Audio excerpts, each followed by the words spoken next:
Yes, programming a transponder key for a 2006-2010 Chevy Cobalt yourself is achievable with the right tools and knowledge. These models use a passkey 3 PK3 immobilizer system, requiring the key's RFID chip to be programmed to the car's computer ECU.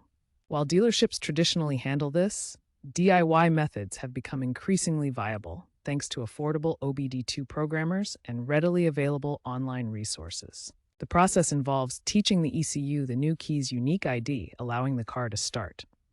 Although success rates are around 70 to 80%, it's crucial to understand the risks, as mistakes can lock the ECU, requiring professional intervention.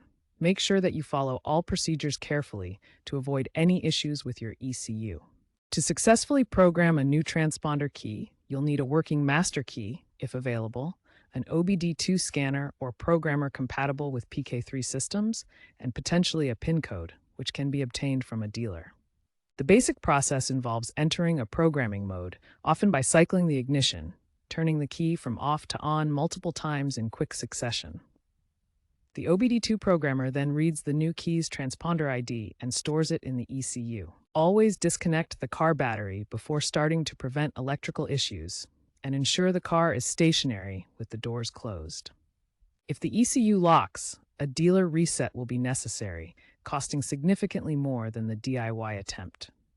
Consider consulting online forums or YouTube tutorials for model-specific guidance, but proceed with caution and ensure the information is up to date to avoid bricking your immobilizer.